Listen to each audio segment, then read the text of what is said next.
कहानी शुरू होती है एक छोटे से गांव से, जहां रामू नाम का एक गरीब पर मेहनती आदमी रहता था। उसका जीवन एक साधारण से धंधे में गुजरता था, लेकिन उसका दिल बड़ा था और उसकी मेहनत में कोई कमी नहीं थी। रामू के पास एक ही साथी था, उसका प्यारा गधा मोती। मोती सीधा साधा था, पर अपने मालिक के लिए जान लुटा देता। उन दोनों की दोस्ती गहरी थी, जैसे एक खुशबू से भरा फूल और उसकी खुशबू।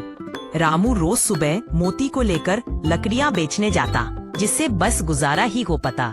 हर दिन सूरज की पहली किरण के साथ वे जंगल की तरफ निकालते, जहां पेड़ों की छांव और खुशबू भरी हवा उनका साथ करते।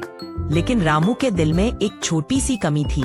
वो ईमानदार था, पर गरीबी से तंग आ चुका था। उसके मन में एक ही बात होती, काश एक दिन अमीर बन जाऊं। एक दिन जब दोनों जंगल के रास्ते जा रहे थे, मोती अचानक रुक गया। उसने जोर से ई आओ किया, जैसे कुछ दिख गया हो। रामू ने देखा, रास्ते के किनारे एक बड़ी सी बोरी पड़ी थी। जब रामू ने उसे खोला तो उसकी आंखें फट्टी की फट्टी रह गईं। बोरी सोने के सिक्कों से भरी हुई थी। रामू के मन में तुरंत एक ख्याल आया, अब मेरी जिंदगी बदल जाएगी। पहले दिन रामू ने सिर्फ थोड़ा सोना उठाया, पर अगले दिन और थोड़ा, फिर और ज्यादा। सोने का वजन बढ़ता गया और बेचारा मोती कराहे जा रहा था। गर्माई के दिन, लंबी सफर, सोने का बोझ, पर रामू को सिर्फ एक चीज दिख रही थी, सोना। मोती थक चुका था, पर रामू उसे हमेशा कहता, बस थोड़ा और, फिर हम अमीर हो जाएंगे। एक दिन मोती बहुत धीरे चलने लगा। उसकी सांसें तेज हो रही थी, पांव कांप रहे थे। रामू ने फिर भी बोला, जल्दी चल, आज ज्यादा सोना लेकर जाएंगे।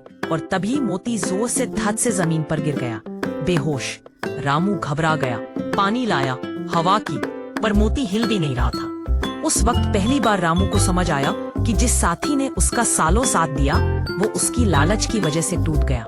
रामू की आंखों से आंसू बह निकले। उसने कहा, मोती माफ कर दे, मैं लालच में अंधा हो गया था।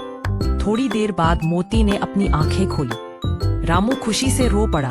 उसने तुरंत सारी बोरी साइड में रख दी और कहा, अब से ना मैं लालच करूंगा, ना तुझे बोझ उठवाऊंगा। जो किस्मत में होगा वो मेहनत से पाऊंगा। उसने सोने के सिक्के वापस छोड़ दिए और उस दिन के बाद रामू और मोती फिर से पुरानी तरह खुशी खुशी ईमानदारी से काम करते रहे। लालच हमेशा नुकसान करता है, और जो साथ देता है उसका हमेशा ख्याल रखना चाहिए।